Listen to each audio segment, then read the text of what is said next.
MF Master Food Preservers to stand up or come up here for a sec? Let everybody know. So today we're going to introduce you to our program. We are University of California Master Food Preservers. We happen to be Master Gardeners. We'll talk about that in a little bit, but we actually are, we are a separate program from Master Gardeners. So we have it here today, Anne and Al and Catherine and Donna and myself. My name is Liz. And so we're going to talk to you today about our program and about food safety, which is one of our #1 concerns, and about how to preserve the basic methods of food preservation. And then we're going to end with talking a little bit about holiday food safety, because that's right around the corner. So, okay. Yep. No, sit down. We're excused. You're excused. So I'm gonna first start off by telling you a little bit about, again, we're University of California Cooperative Extension Program, Master Food Preservers, and our mission is the UC Master Food Preserver mission. Our purpose is to keep Californians safe and well as they use culturally appropriate research-based practices to safely preserve food in the home, reducing food waste, increasing food security, and providing engaging ways for Californians to explore healthy food. That's straight out of our manual. So, any questions regarding our mission? So let me tell you a little bit about our program and how we got started. It originated in 1976 by Washington State University, and it was modeled after the Master Gardener program. So it was another cooperative extension program. They saw how well the Master Gardener program was working in terms of getting trained volunteers out there in the community to get information. So they modeled it after that. In 1982, they brought a pilot program down here to San Diego, and they started that in the Cooperative Extension Riverside office. And that has since gone on. Now we have programs in 17 counties throughout California, covering, or 17 programs covering 37 counties. Some of the northern counties, which are smaller, they'll combine multiple counties in their program. Okay. Our California San Diego program began in 2022. We're one of the last. They started it mainly in kind of the less urban areas, or the urban areas of California. And because they thought that's where people were growing food. They don't realize us even in the big cities are growing food, and we need to preserve. What happened is the state of California got, I think it was a state grant during COVID that was basically for funds to use to, at the time, like during COVID, remember everybody was, vastly trying to stash food and keep things safe because we didn't know what was happening. And so that grant that the state had was specifically for programs to address food insecurity and reduce food waste. And it basically sat there like typical government things for like a year or more, and nobody was touching it. And finally, somebody in our San Diego County office said there was money that was earmarked for different counties. And they said, we've never had a Master Food Preserver program. We've always wanted one. We'd love to do it. And of course, by the time they realized that was like September, and I think that money ran out in December, they had to earmark those funds. So they said, let's go ahead and let's start this program. And the easiest way for them to start it in San Diego County was to start it with the Master Gardeners. So they offered it to us exclusively because we were already background checked and we were already insured by the University of California Cooperative Extension. So it wasn't to exclude everybody else. So we quickly started a program. Right on the heels of that, we basically, we had a group of people that went through the very first program. Right when we were ending, we had another program. Again, we used Master Gardeners for that. That started in January of 2023. So we quickly got some more people. So we're only 20 of us right now, a little bit more than 20 at this point. So most of us are Master Gardeners. We have a handful that are not, and we'll talk about, how that happened a little bit. The statewide, basically the state of California said, we have counties that don't have Master Gardener programs. We have people that want to be Master Food Preservers. So they started a virtual delivery program. And so we had people at the time when they started that virtual delivery program, there were a handful of people in San Diego County that applied for that. So we do have a handful of non-Master Gardeners became Master Food Preservers through that virtual delivery program, and they can participate in our program with us. But their primary mission is to do the same things we're doing in the community, but to do it via Zoom classes and especially for counties that don't have master food preserver programs. Okay. So any questions about how we originated and how we got going? So a lot of people I know have had questions today about people saying, I want to be a master food preserver. How can I be a master food preserver? One of our big problems is, again, we started off with this grant. The grant gave us funds to basically buy some equipment to get started. And buy things like these, like a tablecloth, but we have like almost no money in this program. So, because we're just really starting, most of our public outreach at this point has been in the community. That initial grant we had to do things in low income areas, addressing specific food waste and food insecurity. And we're just now kind of branching out and doing some other programs in the county too, garden clubs and other service clubs and different things. And we'll talk about that kind of towards the end. So, but we do hope to have another program. If you're interested in being a master food preserver, again, if you follow us on social media, we hope to have another program beginning in January of 2026. So that will be our next program. And we're hoping to get that going. Because we're small, we're very taxed in our group and we'd love to do more things in the community, but we're very taxed with 20 people. So we'd love to, increase our size, but we have a program coordinator who only works she's like a quarter-time person in the UC. So we only get her for like 10 hours a week. So we're very stressed with our resources that we have both from the coordination and from the volunteer side. So we hope to be able to catch up eventually and have more of us out there trained to do things in the community.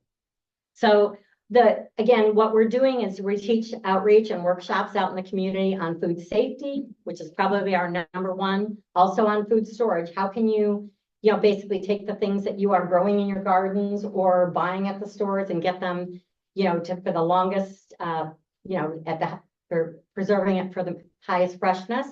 We also teach classes on pickling and fermentation, on dehydration, on water bath canning, and on pressure canning. And so we do different workshops and stuff like that. We're just starting. We have our first workshop done, and we'll talk about that later. We have 2 workshops scheduled at the end of this year that we're doing on water bath canning. So this is our group. This is most of us in here. So we're small but mighty. Again, you can follow us on Facebook. On Instagram, and you can sign up. The reason why we're sending around the sign up sheet today is part of the University of California wants us to also report back and tell them what our outreach opportunities are and who we're talking to. And you may get something from the UC that, asking about how we did today and if you learned anything. And I'm going to turn it over now to Donna, who's going to talk to us about food safety. Okay, thank you, Liz. I want to start out with a question. So how many of you have had tummy trouble as a result of what we call colloquially food poisoning? I'm sure almost everybody has. Okay. You can't pick up a newspaper or look at the news these days without hearing about some sort of foodborne illness. McDonald's has been in the news lately. The quarter pounders are causing E. coli. The onions. And it's the onions. Yeah. It's the raw onions on the quarter pounders that are causing the problem. Costco recalled smoked salmon because of contamination, and the boar's head products, which are sold in Ralph's, have been recalled because of listeria concerns. So it's everywhere. And so our job today is to really give you the research-based information on how to protect yourselves and your families at home. Now, as far as food poisoning is concerned, how can you tell the difference between food poisoning and, let's say, gastroenteritis or stomach flu? And the way you can tell the difference is food poisoning comes on in about 6 hours after you've eaten whatever is contaminated, and usually resolves within 24 hours. If it goes on beyond that, you've probably got a stomach bug, a stomach flu. So that's how you can tell the difference. So let's look at foodborne illnesses by the numbers. There are 48 million people in the United States affected each year. These are 2018 numbers, so they're not even that current. 128,000 people end up in the hospital, and it usually results in around 3,000 people dying every year. So it is not something to be taken lightly. Okay, so who is most at risk from foodborne illness? The acronym is YOPI, YOPI. It's about 20% of the total population. The very young, meaning infants and toddlers, the very old, pregnant women, and people who are immunocompromised. So if you have any of these populations in your homes, you need to be extra cautious because these are the people that are most susceptible to foodborne illness. Okay, so let's talk about some simple things that you can do to protect the food that you're buying in the grocery store. The simplest thing to do is to make your grocery shopping your very last stop of the day. If you're going out, you got to stop at Lowe's and Home Depot and you got to buy something at See's Candy. You want to do all that first, leave the grocery store to be last. How did you know about the See's Candy? Well, because I do it. You want to shop for the non-perishable items first, your boxed foods, your breads, cereals, things like that. Then shop for the refrigerated foods. And I know, because I'm like this, people like to go up and down the aisles and grab stuff as they go, which is fine. So, most of the stuff in the produce section is segregated, as are the freezer aisles. So just plan your trip down the aisles to leave the refrigerated stuff and then the frozen foods last. The bags that the grocery store provides for you guys in the meat section and also in the produce section is specifically designed to keep that food segregated. You want to keep the proteins separate. How many of you have picked up a bag of chicken and it's dripping? Okay, so raw chicken juice, raw poultry, that is not good to mix with your produce. So you want to use bags to prevent that cross-contamination. And the grocery store baggers are very good about this. They'll bag your meats and put it in a separate bag. They'll put your produce in a separate bag. They'll keep your non-perishables separate. We must go to different stores. Yeah, I'm not sure about that. Well, you know what? Keep an eye on them and ask them to do that. Yeah. Well, I Have do them do because that. I trained them because I was, as a child, a checker and they should know that. They That should be know that. there, but Absolutely. They don't believe me. No, they don't. And so the idea is you want to make sure you're getting home and getting your perishables into the freezer or the refrigerator within 1 to 2 hours. If you're not able to do that and you just have to stop at the gym on the way home from the grocery store, then bring a cooler and put some ice packs in it and put your perishables in there. And then if you're going to be prepping vegetables to put in Ziploc bags or whatever, make sure you have clean, sanitized surfaces before, the cat jumps up on the counter, that sort of thing. You want to make sure you have clean surfaces before. All right, so we're going to talk about basic food safety, which we like to call the big four. And the steps are clean, separate, cook, and chill. So we'll look at each one of these in a little more detail. What is the simplest thing that you guys can do to protect yourselves from spreading foodborne illness? Wash your hands. We can't say that enough. And the trick is you wash your hands under warm soapy water and you sing happy birthday through twice. So that's the time it takes to really wash off most of the germs that you're carrying around on your hands. It's a wonderful thing to teach toddlers, because they just love doing stuff like this. So get your grandkids and nieces and nephews involved. Again, create a safe cooking space. You want to make sure that all the surfaces are clean. You should rinse your fresh fruits and vegetables, even those with rinds and peels that are on the outside, because they carry germs as well. Make sure you wash them under cool running water. There is no need to buy the produce wash that you see sometimes in the produce sections, the commercial washes that they sell. Cool running water is just as good.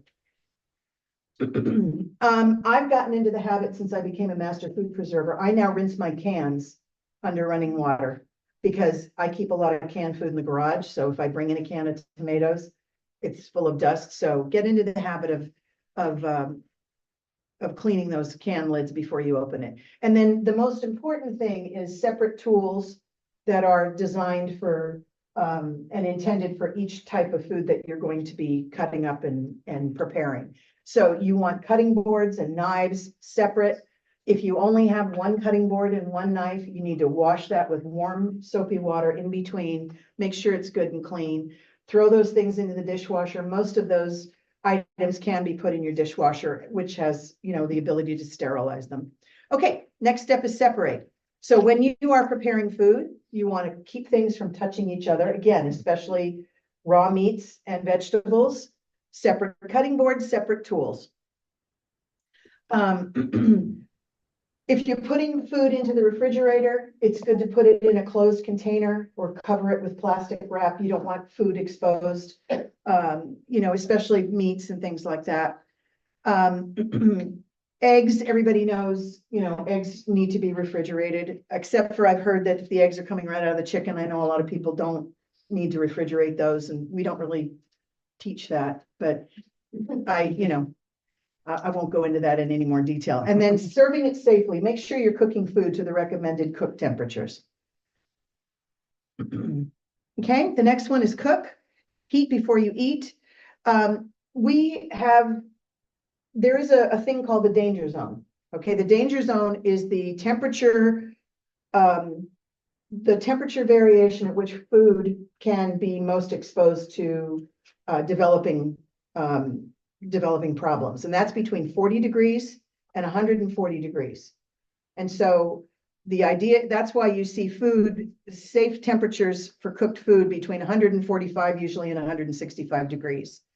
When you're putting your food in the microwave, most of the modern microwaves now have turntables, but if yours does not, then stop the cooking halfway through and turn that dish around so that you get even cooking on each side.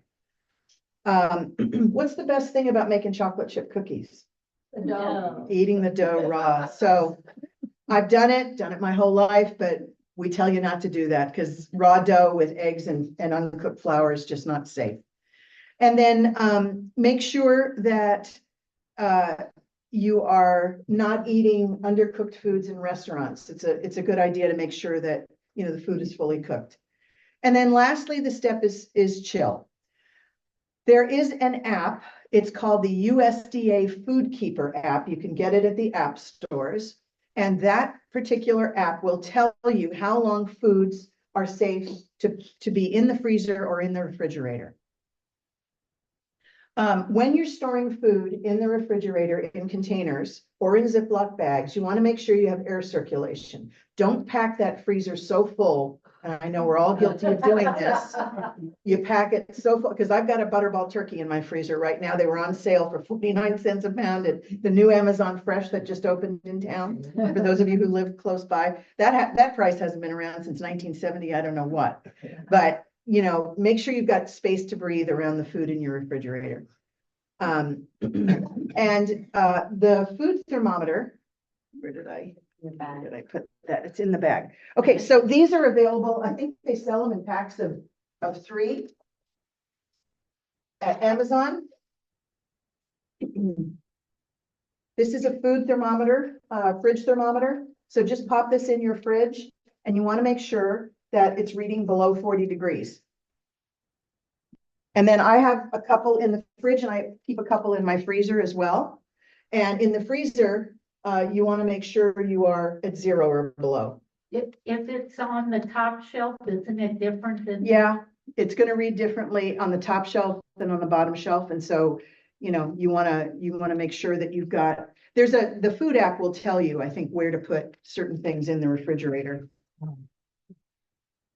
Okay, we're going to go over this quickly because this has a lot to do with holiday foods as well. When you're serving in the summertime, you have a picnic, a barbecue, a buffet, whatever it happens to be. Again, you want to make sure that you're transporting food to and from your event in either a crock pot or in a heated bag or on ice. And same thing when you're serving. Keep the cold things cold, keep the hot things hot. When you're outside, it's a good idea to have tents to prevent the insects from landing on your food.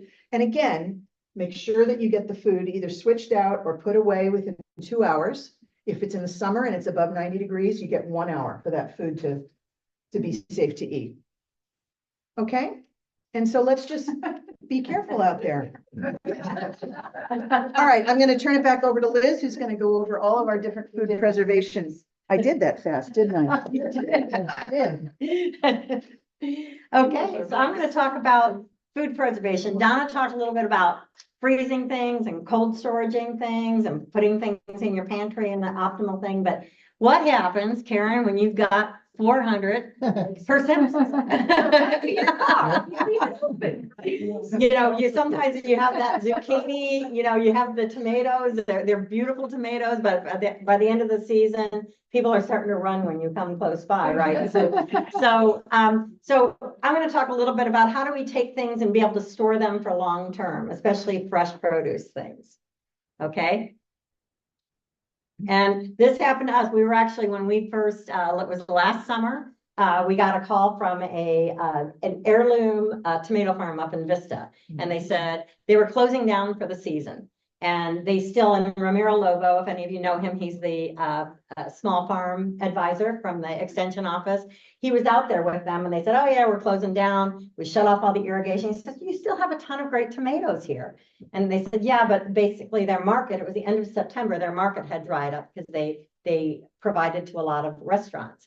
And so Ramiro said, hey, do you mind if I send out a call to some of the people in the extension office to come out there? So we did. We came out there. This is the back of my car with all of these tomatoes, and we had pollen all over our hands. But again, these were heirloom tomatoes, which are, you know, again, they're not like the paste tomatoes that make good sauce and stuff like that. So we kind of had a challenge of what are we going to do with all this stuff? So basically, I went home. I tried to make sauce with that tomato, those tomatoes, but they were just too thin. So I ended up making Bloody Mary mix. It was awesome. I kept cooking it and cooking it down. It just wouldn't go down. I took some of the ones that had a lot of pulp with them and I made some salsa. I dehydrated a lot of the cherry tomatoes in my dehydrators, you can see. And then I made the Bloody Mary mix, which I think I'm down to my last jar. My friends are begging for it again, but I don't know that I'm willing to waste my heirloom tomatoes to make that. But so those are just some ideas. So some of the ways for the oldest way of food preservation, it's been around since the Stone Ages, is dehydration or drying. And this is also the least expensive way to go. And this basically what dehydration and drying does is you're removing the moisture from the food, which is what causes, you know, the pathogens to grow. So, or spoilage to occur. So you can do this in a dehydrator. You can do it. I know I've talked to somebody around here today that's doing it. You can do it in your oven or your microwave. You can do it. You can air dry it. You can even, some people make these fancy things they put outside. The sun or solar will do the same thing. The dehydrators are easy because you just plug it in. You set the temperature. They have the fans that circulate the air. Years ago, when I first tried to dehydrate some cherry tomatoes in my oven, I kind of walked away from it, and your oven just really can't go that low, and they ended up all burning up in there. It was terrible. So I have since now I have a 9-tray dehydrator, and that's how I did those persimmons that we did today. They were just, again, like a bag of these persimmons. I just took them on a mandolin. I put them in my dehydrator. They took about 14 hours at 135. But they're wonderful, and I can enjoy persimmons all year round. A lot of our produce that we eat is, unfortunately, it's great to have, and we're spending all this time and money growing this stuff, but it's, we have a lot of the stuff comes in, they're like bumper crops that come in right at the same time. So again, freezing is always a great way to go for long-term storage, but like Donna, I don't have room in my freezer. So, and I even have a freezer outside in the garage. So, dehydration is one way to go. And a tip for drying herbs, you probably know this, Karen, you're the herb gal. It's best to harvest your herbs before they flower because they can kind of get bitter after they flower. Is that correct? It depends on the herb. It depends on the herb. Yes. Okay. You want to wash them. You want to remove as much excess moisture as you can, but they're super easy. I just hang them. I just tie a string on them, hang them in my laundry room. A lot of times I like to do, like in that bottom photo, is put them in a paper bag. I just punch some holes in the paper bag and dry them that way. That way, when they're done, I leave them for I just check them, leave them for a couple of weeks, and then kind of just shake the paper bag and then dump them into something else. But I never buy oregano or marjoram, never buy that. Rosemary I would always use fresh, but I would always just use what I have and dry them out or use them fresh. But not everything, again, sometimes we don't have that all year round. I don't particularly like basil. There's some of those tender herbs that just really don't dry as well, but you can dry them. So one of the big things to consider for preservation when you're looking at things beyond dehydration and drying is you really need to be very careful in looking at the acidity of what it is that you are looking to preserve. Fruits they're very highly acidic. Consequently, they also have a very low pH level. So we're actually looking at pH level is what we're looking at. Okay. Vegetables they're low acid and they have a higher pH. Okay. So when we look at things, our tomato happens to be, again, there's always is it a vegetable or is it a fruit? It lands right in the middle there. It has, and again, we know that tomatoes are all different. You can taste a tomato and you can tell ones that are more acidic than others, but your average tomato, it has an acidity of about 4.6 or a pH value of 4.6. Okay. 4.6 is basically the cutoff right there. Anything that is higher than 4.6 on the pH scale needs to go into a pressure canner. Okay. As opposed to water bath canner. Right. So, and we've seen when we did our training, we saw like a horror story about somebody who did green beans and water bath canned them and ended up in the hospital for like almost like 15 months and still not able to walk, just end up with botulism. So just be really careful. And I know people say, oh, I've been canning for forever and I put this in my oven and I do this stuff. Just be really careful. As Donna talked about, those people, especially those that are immunocompromised, but it's always a good idea. I mean, we talk about GMOs, we talk about the way things are changing nowadays. It's just always a good idea to follow the science when you're doing this, because you don't want to hurt anybody. We always say as master gardeners, we can make recommendations to you, but you're not going to kill anybody out there. Whereas when we tell you something with food preservation, we don't want you to harm anybody. There was one of our fellow master food preservers, was a nurse nutritionist in the Point Loma area. And they used to do a lot of their fish in these brick ovens that the Portuguese, that was just the way they did it for forever. And there was about, 8 years ago, it basically took out a whole family because it was the grandparents. It was 2 sets of grandparents that passed away from preparing, tuna, in the standard method that they had done for years. But you just never know. So it's always a good idea to follow. So it's the low acidic that has to be pressure. Generally, low acidic is high pH. So yeah, and high acidic, like a vegetable, is a low pH. Like an apple, for example, is around 2.6 or something like that, and an onion is around 5. So my onion would need to go into a pressure canner. And my apples I could make applesauce and water bath can those. Now there are some exceptions to that. And one of those is pickling. Okay, when we pickle, we can take things like we've all had, because we're adding an acid in there. Okay, so when we start to do things like adding an acid or lemon juice, and again, one thing funny we found out during our training is when you're adding acid in canning with lemon juice, you want to use a bottled lemon juice because if your Meyer lemons they're actually, they're very sweet. So you want to take a commercially prepared lemon juice when you can. Usually not using a ton of it, but I know that killed all of us. The fact that we couldn't use the lemons that were coming out of our backyard. But that's the way you're going to be safe. You also want to look at your vinegars that you are using, and you want to use one that's at least 5% in acidity.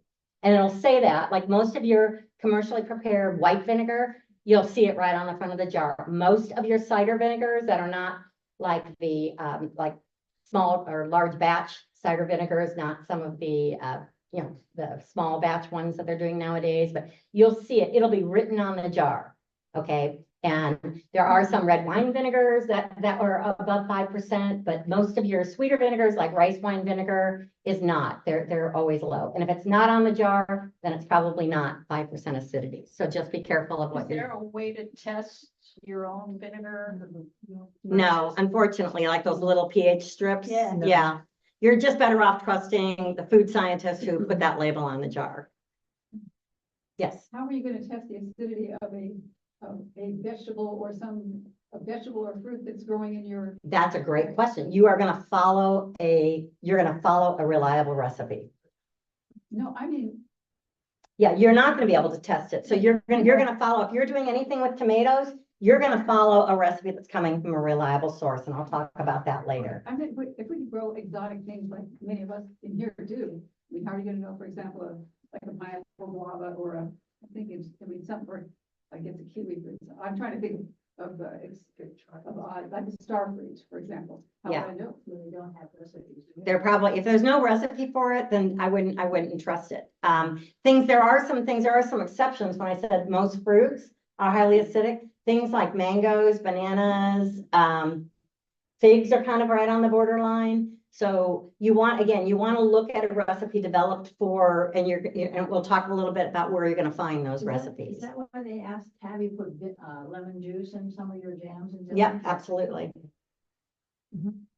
So just to be clear, so you want at least 5% vinegar? At least 5. So it's there, you'll see some red wine vinegars that are like in the 6 and 7% range, and those are safe too. And basically a lot of times when you see pickling things, there's sugar in there too. Sugar is another preservative, but and sugar will cut the tartness of your final product if you're making pickles or something like that. But you can cut back on your sugar if you need to. Okay, but you should still use some. But so you can cut back on your sugar, but never cut the amount of vinegar that's in the recipe. Another thing is fermented foods. You can make fermented. They've become all the rage lately. Things like kombucha and sauerkraut and kimchi and preserved lemons. These are things that you're usually adding salt to make the product stable. But these, again, they have a little bit of a shorter. They're not usually going to sit on the pantry shelf. Usually, after you've fermented it and it got to the desired fermentation level, you're going to take those and you're going to store those in the refrigerator, and they're going to have a shelf life. I don't know how they commercially do sauerkraut, but most of the sauerkraut we've done lasts about maybe 6 weeks to 2 months in the refrigerator at the most. And then it starts to get kind of mushy. Okay. But kimchi and that type of thing. You can even do quick pickles, which are basically like a fermented product but they're not meant to be like canned. Okay, because my favorite way to make pickles, like quick pickles, is to use rice vinegar because I think it has a great taste. But again, I'm going to make that and I'm going to put that into the refrigerator when I make it. So again, canning, pressure water bath, as we talked about. If it's a high pH, like a vegetable, I'm going to stick that in the pressure canner. If it's a lower pH, I'm going to put that in the water bath canner. So water bath canning, again, we've talked about that's safe for foods with a pH of 4.6 or lower. You can Google your fruit too and see what it is. But again, you do really want to think about following a good recipe for that. So you can find out what the acidity level is. But there are things like you talked about with pineapple guava you may not be able to find a tested recipe for. But I think if you use some guidelines, I made some pineapple guava jelly. It is fairly low on the I think it's like 4, if I'm not mistaken, on the pH scale. So I did make a pineapple guava jam because I couldn't find a tested recipe for it. But I'm going to consume that myself. I wouldn't necessarily. I'm not having fun. Yes. So again, the water bath canning is for foods with a pH value of 4.6 or lower.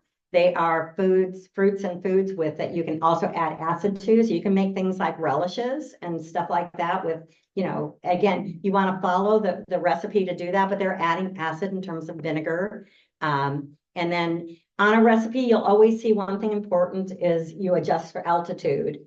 So almost every recipe, most of us in San Diego who are here, all right, we don't have to worry about it. We're below 1,000 feet. We were doing a class out at one of the Indian reservations up at Campo?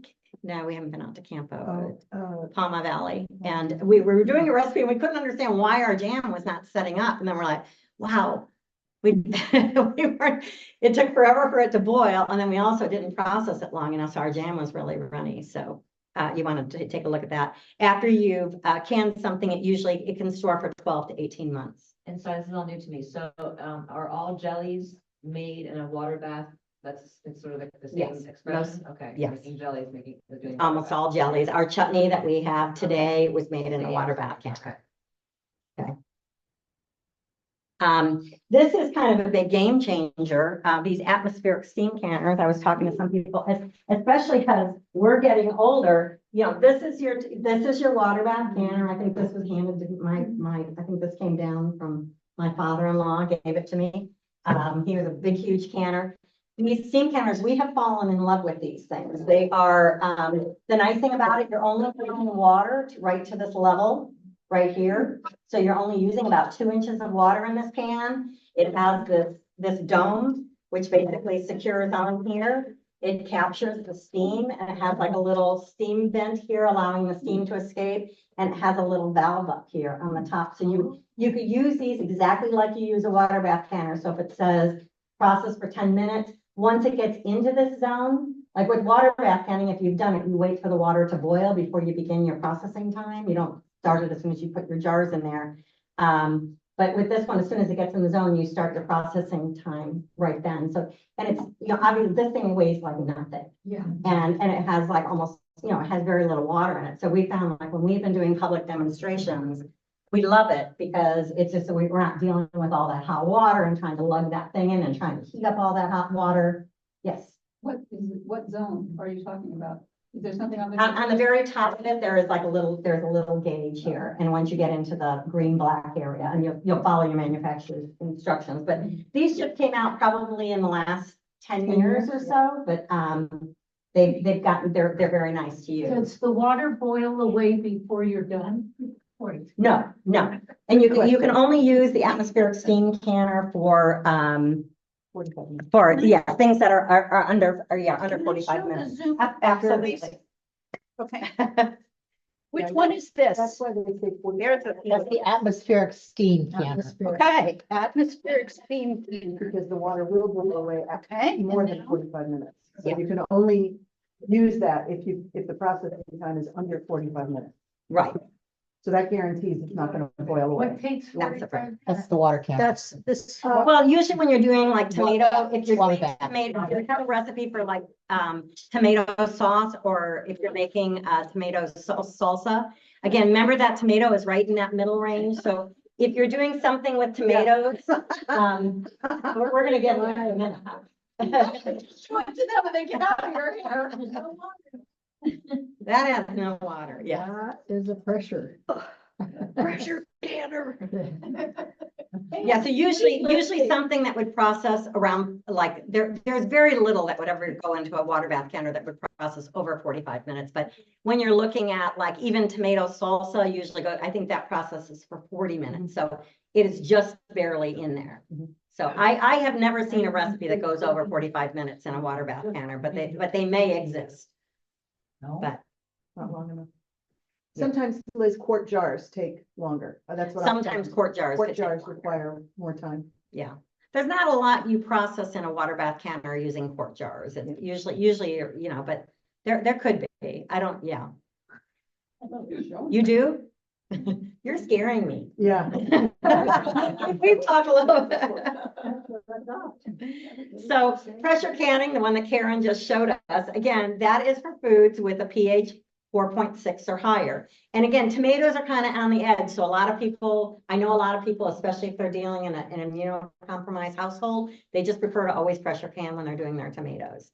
But that again is all vegetables, all meat, poultry, seafood, anything like that. And again, the reason is if you know anything about the, basically at water boils at 212 and the steam all goes away. Okay, it goes off in vapor in the air. Okay, so if in this, I needed to get to 240 in order to kill the pathogens, you know, that could be in that food. Okay, especially because I'm dealing with like a high pH product. Okay, so if I put it in that pressure canner, I can actually get it up to 240 in there. That creates the environment I need. Okay, so that's how I'm able to do it. And again, we adjust for altitude on this. Yes. In the old days, I used to use my pressure cooker. in the jars, small jars would fit, Yeah.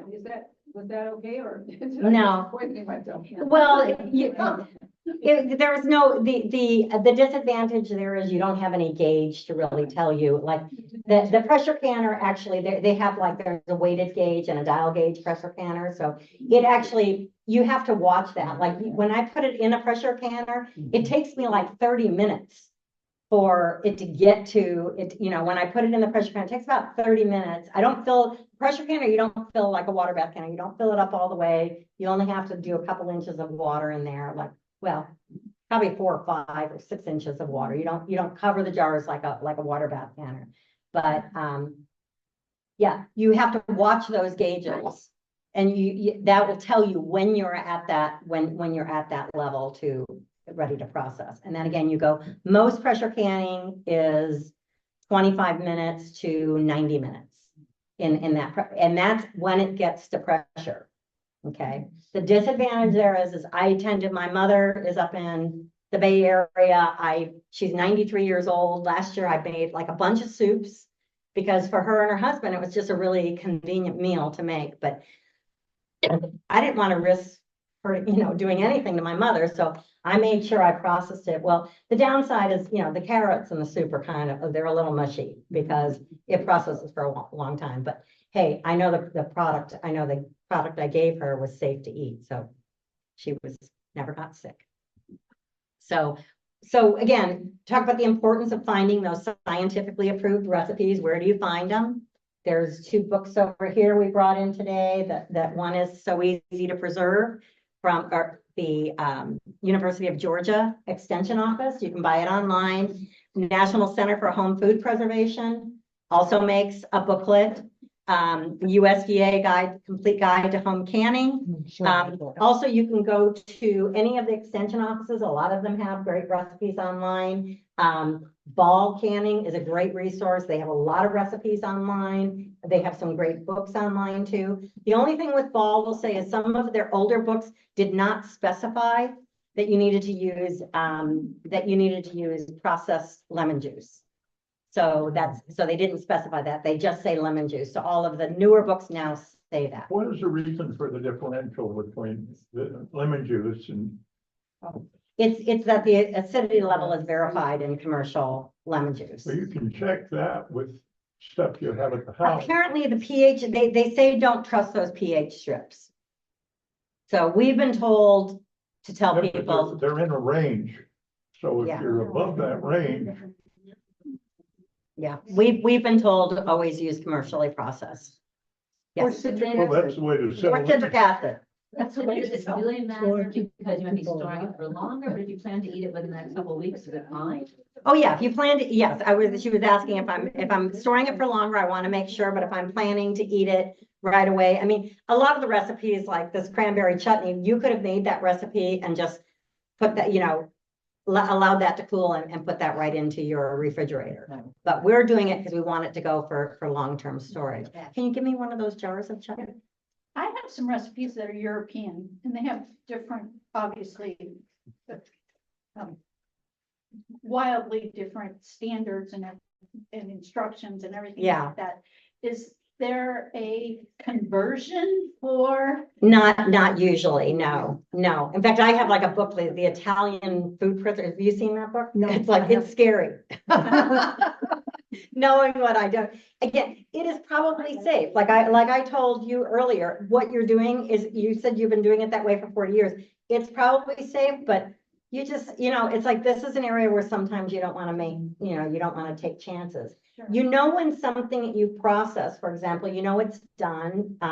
You usually actually store jars that you can without the rings attached. Okay, you don't have to you don't usually want to stack them on top of each other, but you can stack them if you need to. But I know, like, I go like this, I know this is a really good seal. Okay, so. Can I ask you something? Yes, I have one of the little vacuum packers that Yeah. vacuum the lids, put the lid on, cook it afterwards.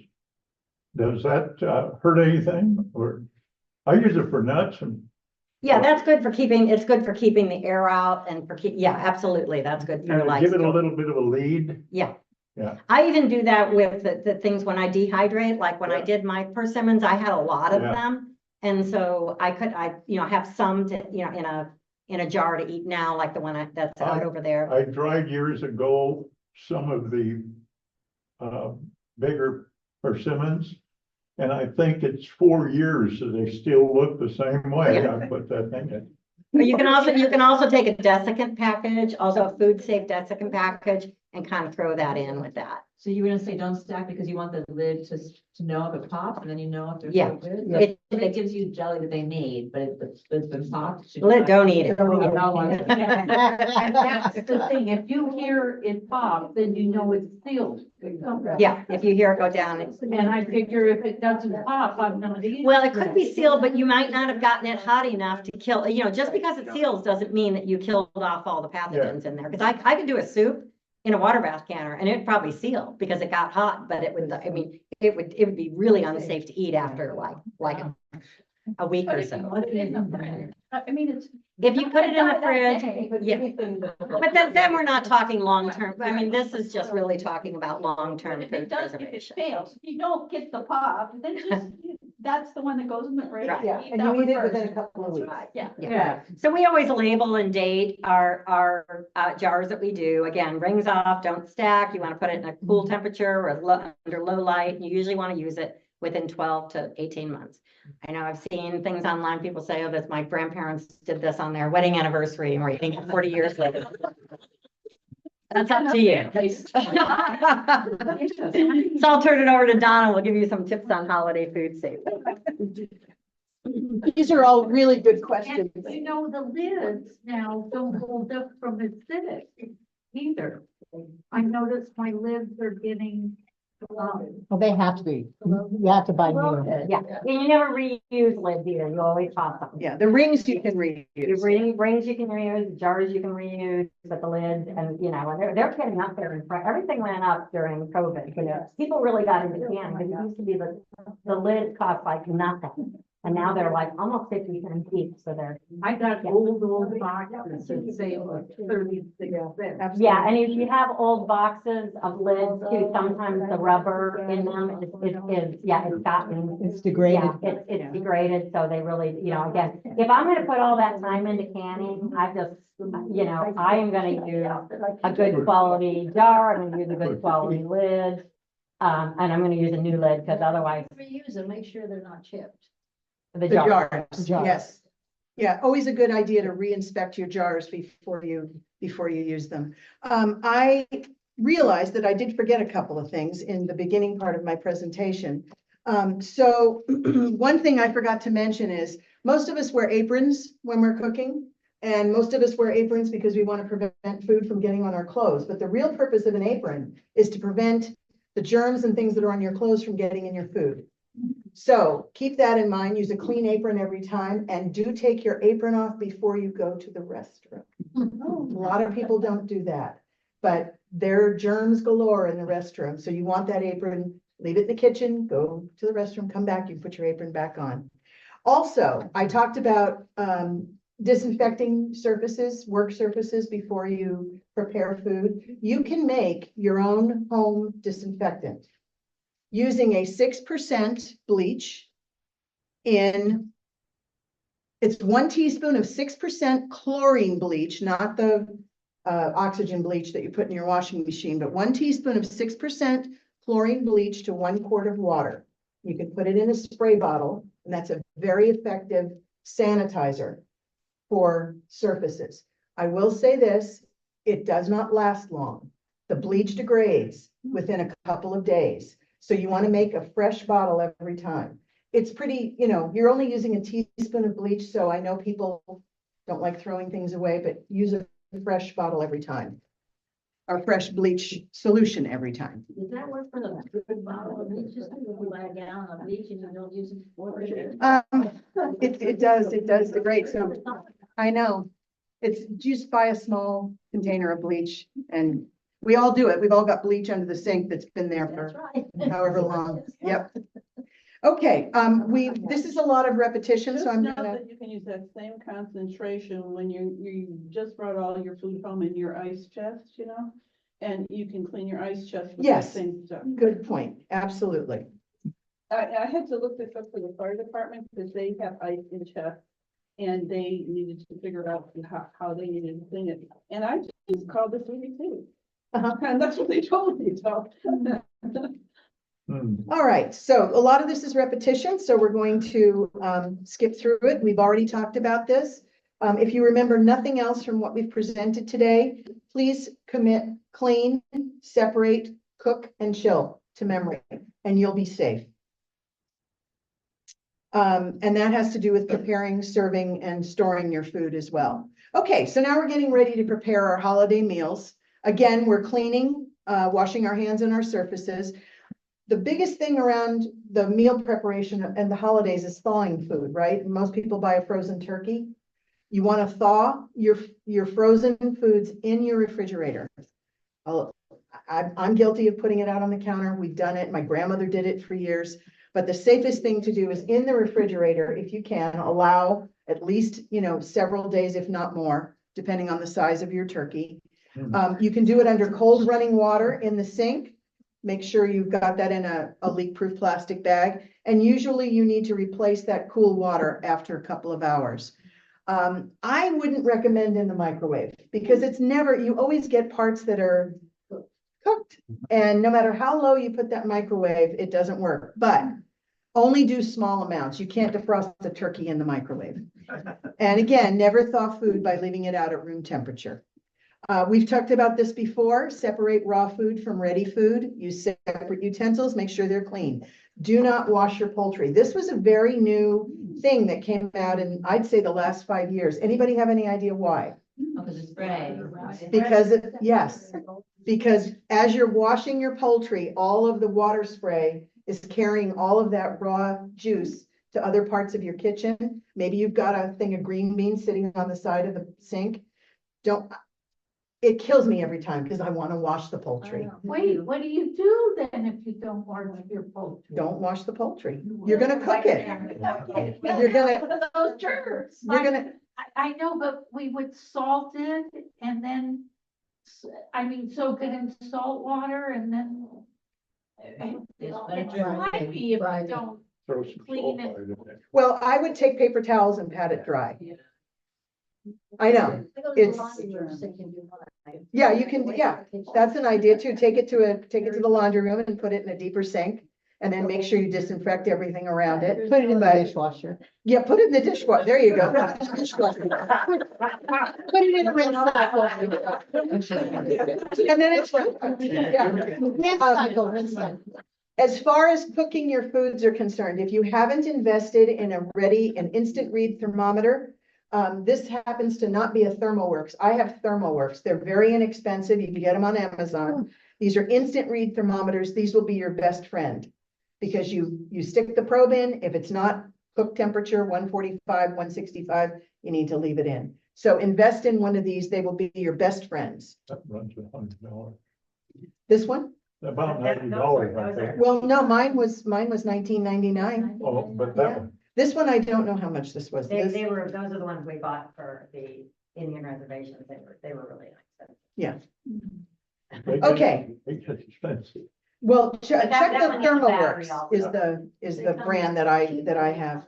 Okay, preparing your turkey safely. We've talked about don't wash it, separate it from other foods. I know my grandmother stuffed the turkeys for years, but stuffing a raw turkey is just not recommended. Put your stuffing in a casserole and heat it up separately. Your turkey will cook faster, actually. Again, make sure that the turkey is cooked to the proper temperatures and always let it stand afterwards for at least 20 to 30 minutes before you carve. I have another question. Yeah. Because when you go to cook it, you put it on the rack, but I go under the skin like chicken and I put the garlic and the butter and stuff. Yeah, But if you don't, I can't see not sticking out that slimy stuff under the skin. these are, you know what, we're giving you the advice that's science-based and research tested. And, I'm not one to tell anybody what to do or what not to do, but, I get it, believe me, because I feel the same way. Did you say, Why to let it stand? Was that for spreading? Well, that would be cooked. After it's cooking. Because It continues to cook. it'll continue to cook for a little bit longer. And it'll suck up the juices. Other people were talking, so I couldn't hear what you. Oh, I'm sorry. Yeah, it's a good, you let your cook, most proteins, you want to let sit out for a couple of minutes before you carve and serve. They reabsorb the juices. Otherwise, you're going to lose all the juice in the bird or the roast. And if you try to cook them, they're 350 degrees. You give it a couple minutes to cool off. Yeah. Okay, we did talk about most of this before. Again, make sure your food is refrigerated and put away within 2 hours. 1 hour if it's over 90 degrees. When you're serving desserts, make sure you keep the dairy desserts in the refrigerator until you're ready to serve. And then pay attention to your sell by and use by dates on ready to eat foods. When you're serving, you're bringing your turkey, you got your turkey and it's all prepped. Wash that platter. Don't put cooked turkey meat back on the platter that had the raw turkey. Same thing with barbecue chicken. I know a lot of people take their chicken out to the barbecue. You use clean dishes every single time. And even when you're serving in between. So if you're bringing out a serving platter of food and it's gone, take it back, wash it, or use a brand new clean platter. Don't put food back on the same platter that held cooked or raw food before. And then keep your serving utensils separate. So you want an individual utensil for each thing that you're serving. Okay, we talked about this as well. Leftover food, make sure you're washing your hands with soap and water before you're handling the food. Put everything in containers or Ziploc bags. When you're reheating your leftovers, make sure you bring it up to 165 degrees before you serve it. Leftovers are best eaten within 3 to 4 days or within 2 to 6 months if you had them in the refrigerator. I just found mashed potatoes in my freezer from last Thanksgiving. Freezer, did I say that? No, I said refrigerator. So eat within 3 or 4 days in the fridge and 2 to 6 months in the freezer. I just had to toss last year's mashed potatoes because I forgot about them. Okay, so here is a chart that talks about cold food storage guidelines for certain types of holiday foods. And So- we'll have that holiday food safety PDF, which we'll get to Karen for the Yeah. newsletter. And we also have a sheet of all of the resources that we've talked about today. All of the recipe sites, so they're over there if you'd like them. So I won't go through this because it's tedious. And again, if you have questions about food safety or any of the things we've talked about today, you can go to the ask.usda.gov website. And a lot of the information there will probably be answers to the questions that are most frequent. And then again, where to find us. We're on Facebook and Instagram, and also the UCANR.edu sites, MFP SDC, that's Master Food Preserver San Diego County. Any questions? Oh, before I get to that, I'll talk about our holiday cranberry chutney workshops. So the cranberry chutney is sitting over there. It's been a huge seller. It won an award at last year's San Diego County Fair. I think Liz won the best in show or best No, it in wasn't something. best in show, best in division. Best in division. It should have been. It should have been. And so we are teaching 2 classes for the cranberry chutney. The first one is going to be November 23rd. It'll be in our UC Master Gardener, Master Food Preserver offices on Hazard Way. And then the next one is going to be up at Brick and Barn, which is in Valley Center. And you'll be able to learn how to make that wonderful chutney. So please join us if And you. also be an introduction to the water bath canning, so, hopefully make you comfortable. It is. Yeah, should It be is on our website. You take it home. Yes, you'll each get a jar of chutney to take home that you've made that And day. then we also have a simmer pot packet too with some dehydrated, Oops. um, Oh, let me go back. Sorry, I apologize. Go ahead. Thanks. All right, any questions on food safety or anything that I know that's a lot of information. We came at you with a fire hose today. So, basically, it's common sense. And that's the thing to keep in mind. It's really common sense, you know? Well, not always. We wait for my, you know, the recipes on Pinterest. Common sense is coming from. Yeah, that's true. Common sense. Yeah. Yeah, be careful of bloggers and people who have their own websites. I mean, you're safe if you're on you know, an extension website through any of the universities throughout the country. Yeah, again, just be careful. I'm gonna add one thing. If you go to a website and the last few letters are edu, Or, that means. or it's a GOV. university Or website. GOV. Or GOV. Or .gov. But if you go to Betty's Best Preserved website, it might be your grandmother's recipe, may or may not be safe. .edu is the last, the University of Georgia, Idaho, California, or .gov. They will have pure recipes that are safe.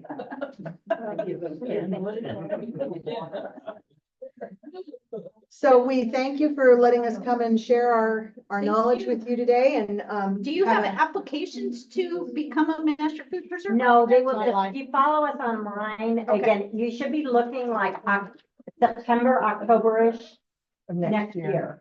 They will probably be taking. Since applications. January of 2026. And it's just like Master Gardeners in the sense that, you know, we were, you know, going through the program, you know, we're a volunteer organization. So we require, you know, we are, you know, training people to do this, and in return, we ask for people to give us 25 hours of volunteer service a year and 12 hours of continuing education. No, you do not. That was only that first group because we had to do it like right away, and we were already background checked and insured, so that, yeah, so it's, yeah.